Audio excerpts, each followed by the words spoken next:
এই জুলুমের পৃথিবীতে আল্লাহ রাব্বুল আলামিনের শাসন, আল্লাহ রাব্বুল আলামিনের দেওয়া বিধান, এটা একটা নেয়ামত। এই নেয়ামত পাওয়ার জন্য চাওয়া লাগবে, এই নেয়ামত পাওয়ার জন্য নিজেকে উপযুক্ত বানানো লাগবে। আপনি নেয়ামত চান না, আল্লাহর শাসন চান না, আল্লাহর শাসনকে আপনি মধ্যযুগীয় বর্বরতা মনে করেন। এই যুগে, এই পৃথিবীতে, আধুনিক যুগে আল্লাহর শাসন চলবে না। 1400 বছর আগের সেই বিষয় এখন আর এই পৃথিবীতে খাবে না। এটা মুসলমান মনে করবে, আল্লাহর শাসন চাইবে না আর আল্লাহ চাপায়া দিবেন, আল্লাহ নেয়ামত জোর করে দিবেন, এটা হবে না। আল্লাহর নেয়ামত পাইতে হইলে নেয়ামত পাওয়ার উপযুক্ত হতে হয়। আমাদেরকে নিজেদেরকে পরিবর্তন করে ভালো বানাইতে হবে, না হলে আল্লাহর নেয়ামত লাভ করা যাবে না। পরিষ্কার কথা। মানুষ যখন ন্যাক হয়, মানুষ যখন ভালো হয়, আল্লাহর শাসন তখন আসে। গোটা দেশের সমস্ত সেক্টর একেবারে নষ্ট হয়ে গেছে, মানুষ আর মানুষ নাই। আমরা পশুর চেয়েও নিচে চলে গেছি, নষ্ট মানুষ আমরা।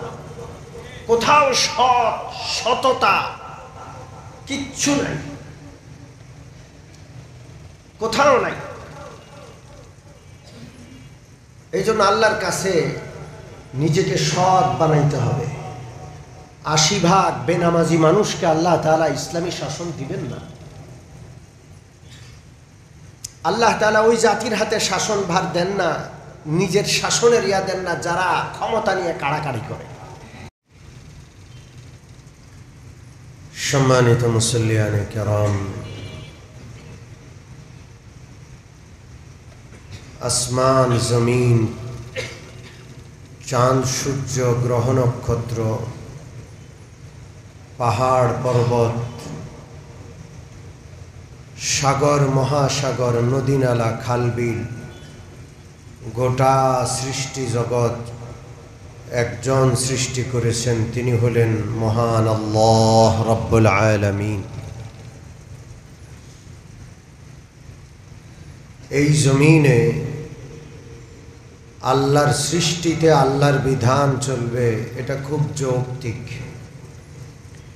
এর চেয়ে যৌক্তিক আর কোনো দাবি হতে পারে না। আমার মালিকানার মধ্যে আমার হুকুম চলে, আল্লাহর মালিকানার মধ্যে কার হুকুম চলবে? আল্লাহ।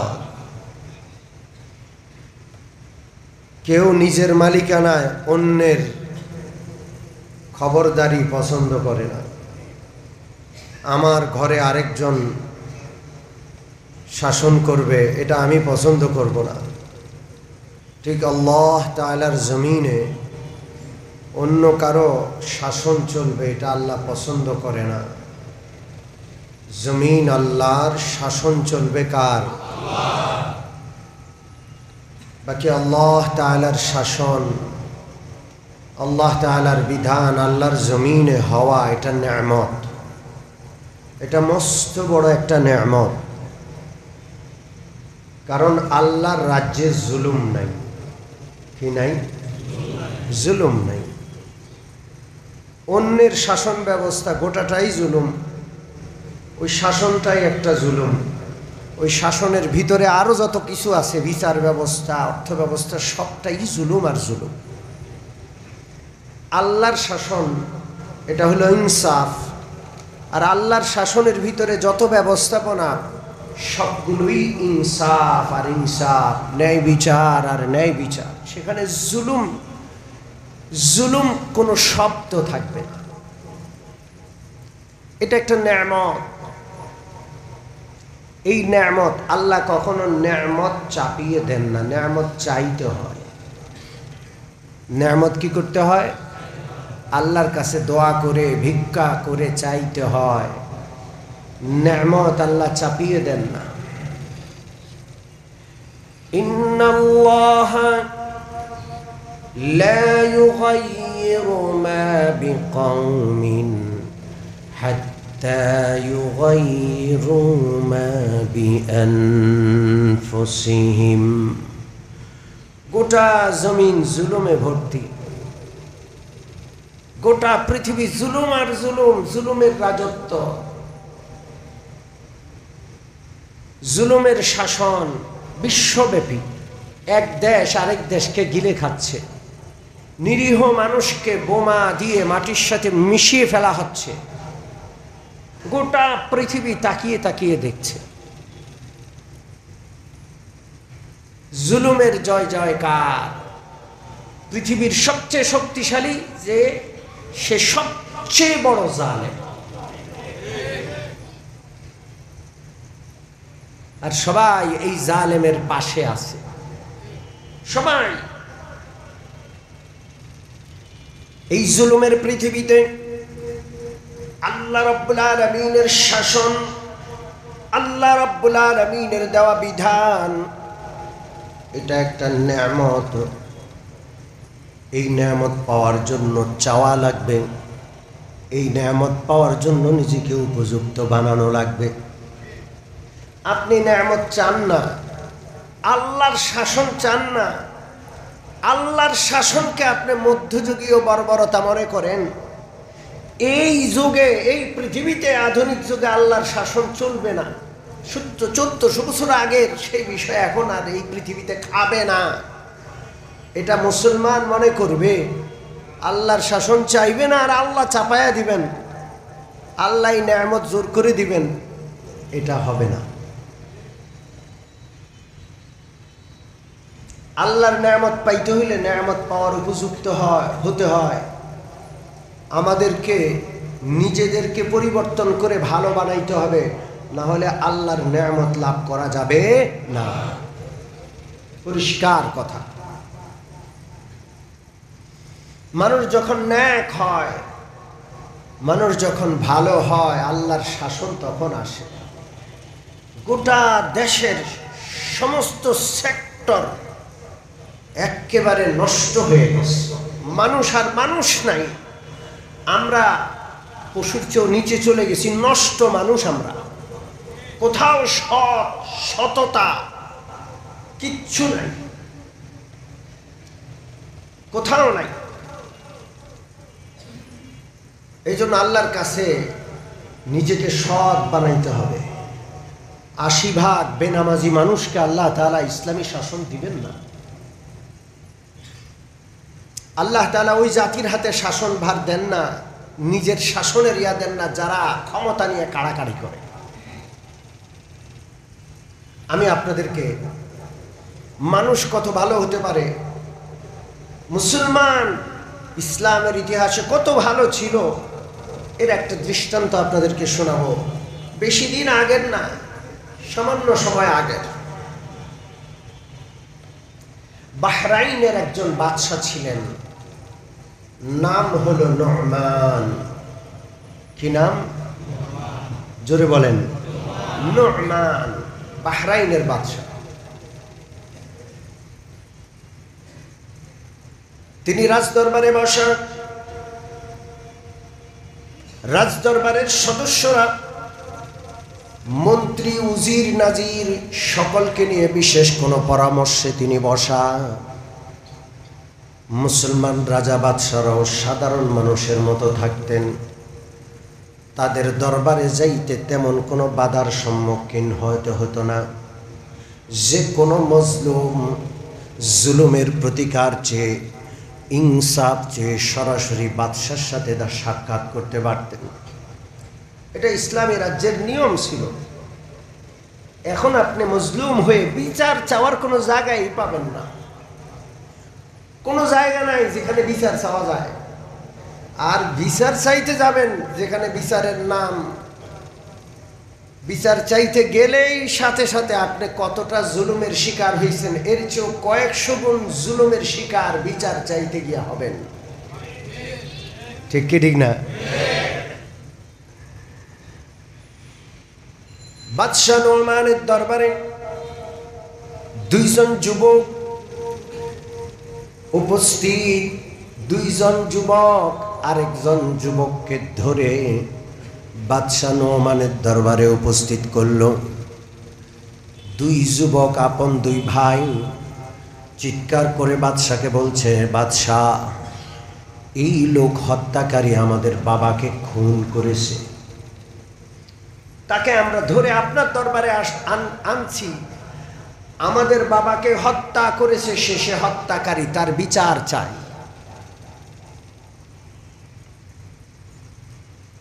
বাদশাহ বললেন, তোমরা দুইজন একে ছেড়ে দাও, এখন সে দরবারের ভিতরে আছে, নিরাপত্তা রক্ষীরা আছে, সে পালাতে পারবে না। উভয়ের বক্তব্য আমি শুনবো, কি হয়েছে। অপরাধীকে ছেড়ে দেওয়া হলো, সে সোজা হয়ে দাঁড়ালো।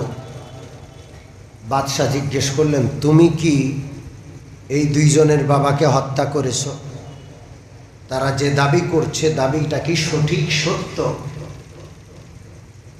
অপরাধী বলল, হ্যাঁ জাহাপনা, তাদের কথা সত্য, তাদের বাবাকে আমি হত্যা করেছি। তবে এই ব্যাপারে আমার কিছু কথা আছে, আমাকে একটু বলার সুযোগ দিবেন। বাদশাহ বললেন, ঠিক আছে, বলো তোমার কি কথা। যুবক বলে, আমি মরুর বুকে বসবাস করতাম, একজন যাযাবর, আমার পরিবার আছে, সন্তানাদি আছে, বাচ্চা কাচ্চা আছে। এমন দুর্ভিক্ষ দেখা দিল, সেখানে থেকে বাঁচার উপায় ছিল না। মরু থেকে সফর করে নিজের ঘর বাড়ি ছেড়ে এই এলাকায় এসে বসবাস শুরু করেছি। অভাব অনটনে জর্জরিত, কিচ্ছু নাই, খালি হাত। শুধু একটা উট আছে আমার, এই উটটা দিয়ে বিভিন্ন বোঝা টেনে, বোঝা বহন করে উটের গাড়ি চালিয়ে আমার জীবিকা নির্বাহ হয়। এত দরিদ্র, এত অসহায় আমি, যেই দিন উট কাজে লাগাই সেই দিন বাসায় ঘরে খাবার জুটে, যেই দিন কাজ করতে পারি না সেদিন উপোস থাকতে হয়। আমার আর কিচ্ছু নাই। একদিন কাজ কাম সেরে উটটাকে দড়ি দিয়ে বেঁধে রেখেছি, ঘাস চড়ে পড়ে ঘাস খাচ্ছে। আমি একটু প্রয়োজনে বাথরুমে গেছি, টয়লেটে গেছি, এসে দেখি উটের দড়ি ছেঁড়া, উটটা নাই। তালাশ করছি কোথায়। দূর থেকে দেখলাম একটা বাগানের ভিতরে ঢুকে বাগানের একটা গাছের ডাল ভেঙে ফেলেছে। আরেকজনের মালিকানার বাগান, আমার উট সেই বাগানে ঢুকে গাছের ডাল ভেঙে ফেলেছে। আমি দৌড় দিয়ে গিয়ে উটের দড়ি ধরে, লাগাম ধরে উটকে জোর করে বের করে নিয়ে আসতে চেষ্টা করছি। আরেকজনের বাগানে ঢুকে তার গাছ খেয়ে ফেলা, এটা তো ঠিক না।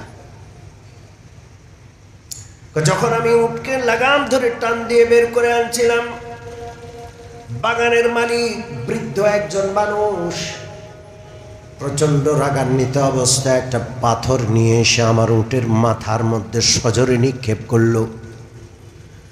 এত প্রচন্ড আঘাত পেল, পাথরের আঘাতে আমার উটটার সাথে সাথে মরে যায়। আমার জীবনের সর্বশেষ সম্বল আর কিচ্ছু না, উটটার সাথে সাথে মরে যায় পাথরের আঘাতে। অভাবী মানুষ, ক্ষুধায় জর্জরিত গরিব মানুষ, আমার কোনো উপায় নাই। আমার জীবনের আখেরি সম্বল উটের এই করুণ মৃত্যু দেখে আমি বরদাস্ত করতে পারলাম না। ওই বৃদ্ধের নিক্ষিপ্ত পাথরটা আমি হাতে নিয়ে বৃদ্ধের দিকে নিক্ষেপ করলাম। আমার অনিচ্ছায়, আল্লাহর কি হিকমত, ওই পাথরটা বৃদ্ধের মাথায় লাগে আর বৃদ্ধ সেখানে মরে যায়। আমার উটের যেই দশা, বৃদ্ধেরও সেই দশা হয়ে গেল। বৃদ্ধের মাথায় যখন পাথরের আঘাত লাগলো, সে বিকট শব্দে চিৎকার করলো। ওর এই সন্তানরা দৌড়ে বাগান বাড়ি থেকে বের হয়ে আসে আমাকে ধরে ফেললো এবং জাহাপনা আপনার দরবারে নিয়ে আসছে। আসলেও আমি হত্যা করেছি, কিন্তু এই হত্যার পিছনে এই ঘটনা আছে। এখন আপনার যেটা মর্জি আমাকে করেন। বাদশাহ বললেন, তুমি ধৈর্য ধরলে না কেন? তোমার উটকে বৃদ্ধ পাথরের আঘাতে হত্যা করেছে, এই বিষয়টা যদি আমাকে জানাতে, তোমার অভাবের কথা আমি শুনতাম এবং তোমাকে উটের ক্ষতিপূরণ দিয়ে দিতাম। কিন্তু তুমি পাল্টা আঘাত কেন করলা? বৃদ্ধ মারা গেল, এখন তো নিশ্চিত তোমার কিসাস হবে। হত্যার বদলে ইসলামের বিধান কিসাস, হত্যার বদলে হত্যা। এটা কিসের বিধান? জোরে বলেন, ইসলামের বিধান। আজকে যদি ইসলামের বিধান এই পৃথিবীতে থাকতো, হত্যাকাণ্ড শূন্যের কোঠায় নেমে আসতো। ঠিক কি ঠিক না? গোটা পৃথিবীতে ইসলামের বিধান নাই, এই জন্য হত্যাকাণ্ড ব্যক্তি পর্যায় থেকে রাষ্ট্রীয় পর্যায়ে, আন্তর্জাতিক পর্যায়ে প্রতিষ্ঠা লাভ করেছে। এক দেশ জালেম জুলুমের ভূমিকায় অবতীর্ণ হইয়া লক্ষ লক্ষ বনি আদমকে হত্যা করে বেড়াচ্ছে। হত্যাকাণ্ড প্রতিষ্ঠিত হয়েছে, ওইটা জুলুম না। ইসলামের বিচার ব্যবস্থায় খুনিকে খুন করলে ওইটা নাকি অন্যায়, ওইটা নাকি মানবতা বিরোধী। কি তামাশা এই দুনিয়ায়!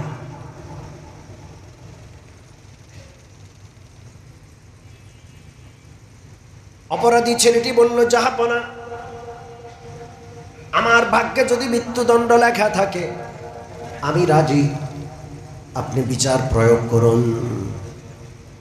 তবে বিচারের মুহূর্তে আমি একটা কথা আপনাকে বলতে চাই।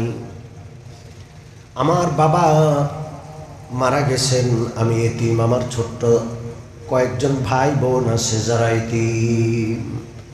ওরা আমার কাছে বাবার আমানত, ছোট্ট ছোট্ট বাচ্চা ওরা। আমার বাবা এতিম সন্তানদের জন্য, আমার ভাই বোনদের জন্য কিছু নগদ অর্থ সোনা দানা রেখে গেছেন। পৃথিবীর কেউ জানে না, আমি অত্যন্ত গোপনে লুকিয়ে রেখেছি। আজকে যদি আমার মৃত্যুদণ্ড কার্যকর হয়ে যায়, এতিমের সম্পদগুলো থেকে তারা বঞ্চিত হবে, তারা কোনোদিন খুঁজে বের করতে পারবে না কোথায় আছে। আমার মৃত্যুদণ্ড কার্যকর করার আগে আমি একটু সময় চাই, বাড়িতে গিয়ে আমার এতিম ভাই বোনদের সম্পদটা তাদের কাছে বুঝাইয়া দিব এবং যথা সময় আমি ফেরত আসবো। আমার মৃত্যুদণ্ড বা বিচার আপনি কার্যকর করবেন। বাদশাহ হেসে বললেন, বিচারের ফয়সালা তো হয়ে গেল, মৃত্যুদণ্ড। তোমার মৃত্যুদণ্ড কার্যকর না করে তোমাকে ছেড়ে দিব, এটা কিভাবে হয়? এটার একটা মাত্র সূরত আছে, একটা মাত্র পদ্ধতি আছে, সেটা হলো তোমার কেউ যদি জামিন হয়, তোমার দায়িত্ব যদি কেউ গ্রহণ করে। এই যুবক দরবারে উপস্থিত সকলের চেহারার দিকে তাকায়, কোনো পরিচিত মানুষ নাই, সব অপরিচিত। কে এই অপরাধীর বিচার খুনের দায়িত্ব নিবে? কেউ নাই। কিসাসের দায়িত্ব কে নিবে? কেউ নেই। তিনি ছল ছল নয়নে চোখের পানি ফেলছেন আর বলছেন, আছেন কেউ? এতিমের কথা স্মরণ করে এতিমের মাথায় হাত বুলালে আল্লাহ সন্তুষ্ট হন, গুনাহ মাফ হয়ে যায়। আমার ছোট্ট ছোট্ট এতিম ভাই বোন আছে, বাবা নাই, আমি বড় ভাই ছায়া ছিলাম। আমার মৃত্যুদণ্ড কার্যকর হলে আর কেউ তাদের নাই, আমার ফ্যামিলি গরিব, আমি সেই সম্পদটা তাদের হাতে পৌঁছায় দিব। আছেন কেউ? ওই মজলিসে বাচ্চার ছোট ভাই ছিলেন। বাচ্চা নোমানের ছোট ভাই দাঁড়ায় বললেন, জাহাপনা, এই মৃত্যুদণ্ডপ্রাপ্ত সাজাপ্রাপ্ত আসামির পক্ষে আমি জামিন হলাম। সে নির্দিষ্ট সময়ে ফিরে না আসলে আমি তার জিম্মাদার হয়ে গেলাম। বাদশাহ ভাইকে ধমক দিয়ে বললেন, তুমি কি জানো ওর কিসাস, ও যদি না আসে তোমাকে গ্রহণ করতে হবে, তোমার মৃত্যুদণ্ড হবে। এত বড় দায় তুমি নিতে পারবা? বাদশার ভাই বললেন, আমি নিলাম, আমি গ্রহণ করলাম। কেন জানি আমার মন বলছে এই চেহারা মিথ্যাবাদীর চেহারা নয়, সে সত্য কথা বলেছে, সে ওয়াদা রক্ষা করবে। কি রক্ষা করবে? জোরে বলেন কি? আজকে গোটা জাতি ওয়াদা ভুলে গেছে। প্রত্যেকটা মানুষের একটা ওয়াদা আল্লাহর সাথে আছে, একটা চুক্তি দেশের সাথে আছে। প্রত্যেক মুসলমানের সাথে কিছু চুক্তি আছে, যদিও লিখিত না অলিখিত। রূহের জগতে আল্লাহর সাথে চুক্তি ছিল, আলাস্তু বিরাব্বিকুম। আল্লাহ জিজ্ঞেস করেছিলেন, আমি কি তোমাদের রব নই? আমরা সকলে সে চুক্তিতে স্বাক্ষর করেছি, স্বীকৃতি দিয়েছি আমাদের প্রভুকে।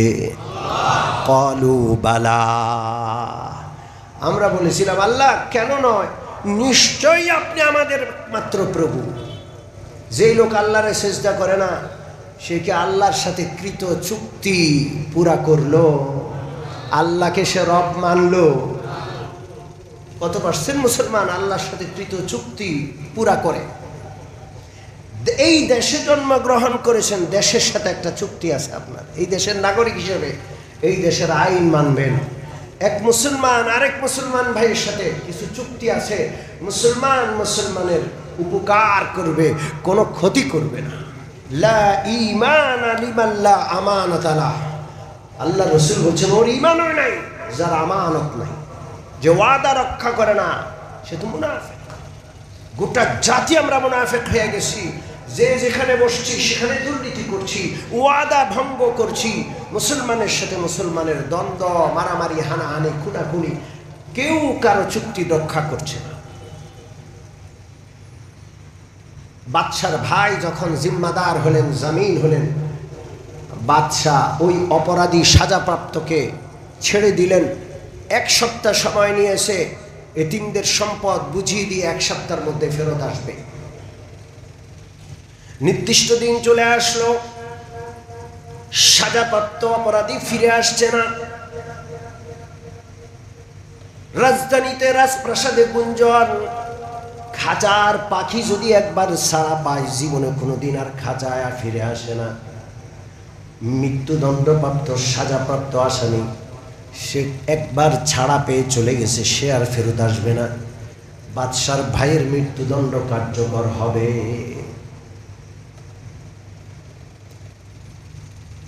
মৃত্যুদণ্ডের জন্য বাদশার ভাই প্রস্তুত, জল্লাদ প্রস্তুত, সবাই উদ্বেগ উৎকণ্ঠায় আছে যে কোনো সময় এখন মৃত্যুদণ্ড হয়ে যাবে। 7 দিন শেষ হয়ে যাচ্ছে, এখনো অপরাধী ফিরে আসে নাই। এমন সময় হঠাৎ করে বাদশার দরবার দৌড় দিয়ে সে চিৎকার করে বলল, জাহাপনা, আপনার মৃত্যুদণ্ড প্রাপ্ত আসামি ফেরত চলে এসেছে। পুরা দরবারে নারায়ে তাকবীর স্লোগান উঠল যে মুসলমান যে ওয়াদা রক্ষা করে, নিজেকে শুলিতে চড়ানোর জন্য, ওয়াদা পূরণ করার জন্য চলে আসছে। আল্লাহু আকবার। মুসলমান ওয়াদা রক্ষা করে, ওয়াদা নষ্ট করে না।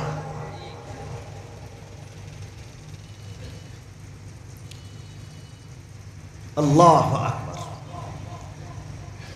আসামি যখন উপস্থিত, বাদশার ভাইয়ের মুখ থেকে মুখোশ সরানো হলো, ফাঁসির কাষ্ঠ থেকে, জল্লাদের হাত থেকে তাকে খালাস দেওয়া হলো, অপরাধীকে ফাঁসির কাষ্ঠে দাঁড় করানো হলো। গোটা দরবারের চোখে পানি। এই লোকটা এত বড় ওয়াদা রক্ষাকারী, নিজেকে ফাঁসির কাষ্ঠে ঝুলানোর জন্য সে চলে আসছে। ফাঁসির কাষ্ঠে দাঁড়িয়ে আসামি বলল যে আমার একটা কথা, আমি দেরি করে ফেলেছি আসতে, আমার আরো আগে আসার কথা ছিল, আমার দেরি করাতে আপনারা উদ্বেগ উৎকণ্ঠায় পেরেশানিতে ছিলেন, এই জন্য আমি ক্ষমা চাই। আমি যখন ফিরে গেলাম, আমার ছোট ভাই বোন এতিমদের সম্পদ পুঙ্খানুপুঙ্খ রূপে বুঝিয়ে দিলাম। আমার আত্মীয় স্বজন, পাড়া প্রতিবেশী কেউ আমাকে আসতে দিবে না, সবাই ধরে রাখছে, তুমি যাবা না, তুমি আসলে অন্যায় করো না। সবাইকে বুঝিয়ে শুনিয়ে সবার কাছ থেকে বিদায় নিয়ে আসতে আমার একটু বিলম্ব হয়েছে, এই জন্য আমি সবাইকে কষ্ট দিয়েছি, ক্ষমা প্রার্থী। বাদশার ভাই বললেন, ওই দিন এই ইমানদার ব্যক্তির চেহারার দিকে তাকায়া আমার বিশ্বাস ছিল নিশ্চয়ই সে ফিরে আসবে। আর যদি ফিরে নাও আসে, আমাদের বংশের একটা ঐতিহ্য হলো কোনো সাহায্য প্রার্থীর সাহায্য চাইলে আমরা কখনো ফেরায় দেই না। কোনো বিপদগ্রস্ত বিপদে পড়ে সাহায্য চাইলে তার পাশে দাঁড়াই, এটা আমাদের বংশের ঐতিহ্য। আমি আমার জান গেলেও আমার বংশের ঐতিহ্য, বিপদগ্রস্ত আল্লাহর বান্দার পাশে দাঁড়ানোর সেই ঐতিহ্য রক্ষা করেছি। গোটা দরবারের চোখে পানি। এমন সময় ওই দুই যুবক যারা বাবা হত্যার দায়ে এই অপরাধীকে বাদশার দরবারে উপস্থিত করেছিল, তারা একে অপরের সাথে কানে কানে কথা বলে, আমাদের বাবা তো আল্লাহর কাছে চলে গেছেন, বাবা তো আর ফিরে আসবে না, এই লোকটা এত সৎ, এই লোকটাকে মৃত্যুদণ্ড কার্যকর করার দরকার নাই, এমন সৎ লোকের দুনিয়ায় বেঁচে থাকার দরকার আছে। ওই দুইজন ঘোষণা করলো, এমন ভালো মানুষ, এমন সৎ মানুষ যে ছাড়া পেয়ে যাওয়ার পরেও নিজের জান দেওয়ার জন্য আবার ফাঁসির কাস্টে ওয়াদা রক্ষা করে ফিরে আসে, আমরা আমাদের বাবার এই হত্যাকারীকে তার সততার পুরস্কার স্বরূপ ক্ষমা করে দিলাম। আল্লাহ, এই হইল মুসলমান।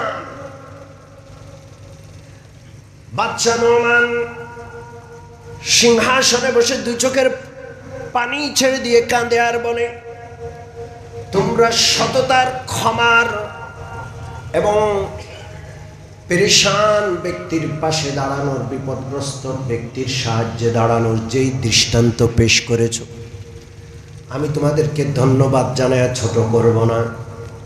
তোমাদের মতো দৃষ্টান্ত উপস্থাপন করার মতো যোগ্যতা আমার নাই, তবে তোমাদের পাশে থাকতে চাই।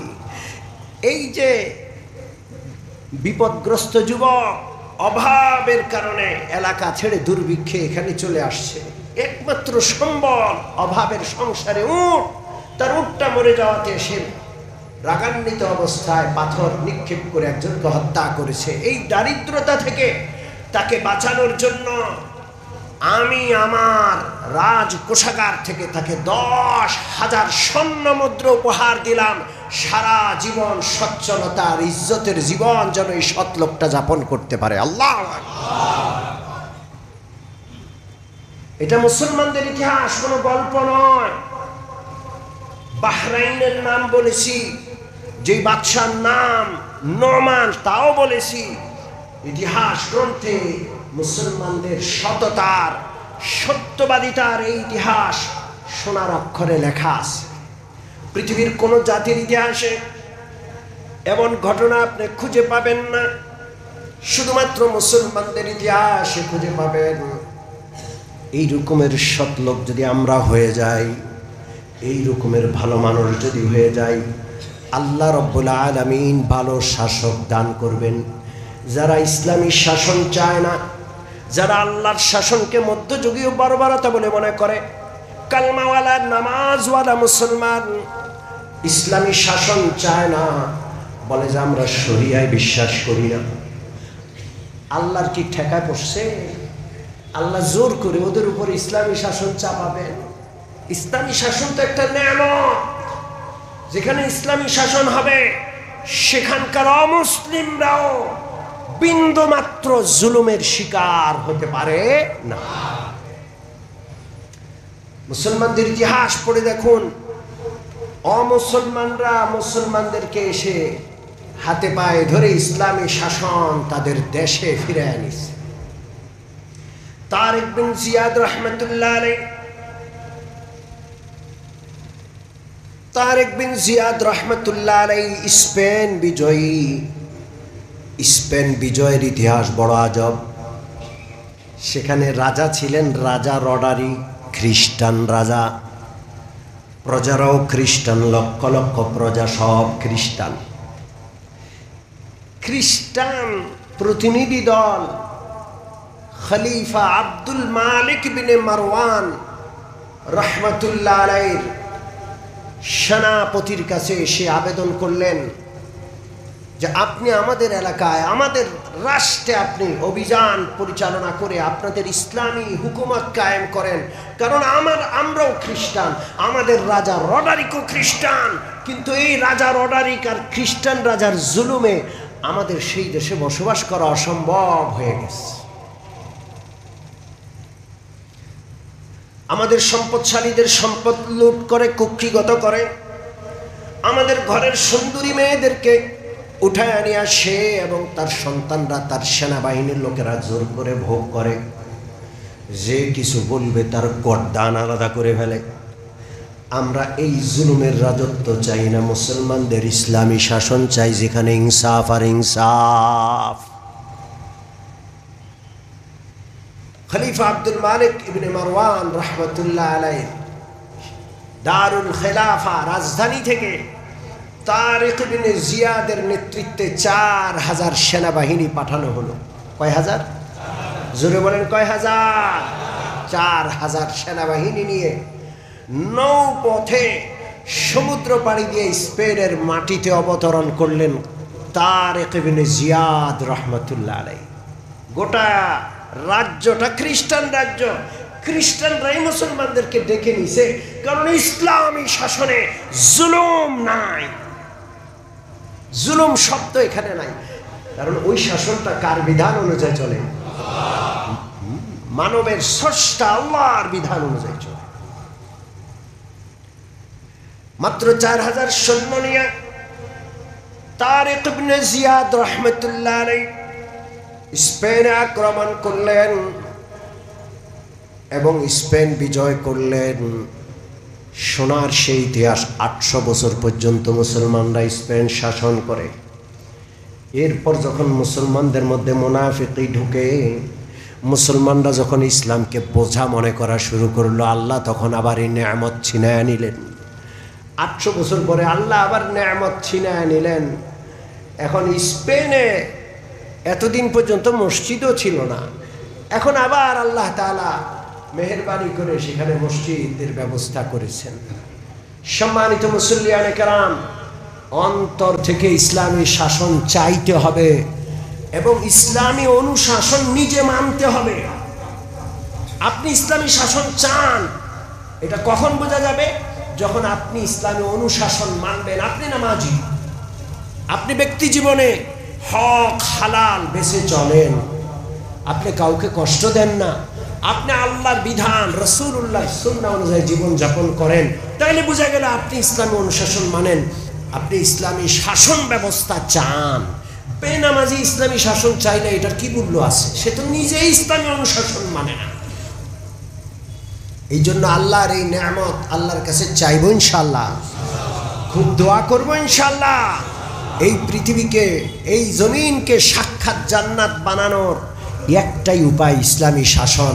আল্লাহ যেন এই নেয়ামত আমাদেরকে দান করেন, জোরে বলে আমিন। ওয়া আখিরু দাওয়ানা আনিল হামদুলিল্লাহি রাব্বিল আলামিন।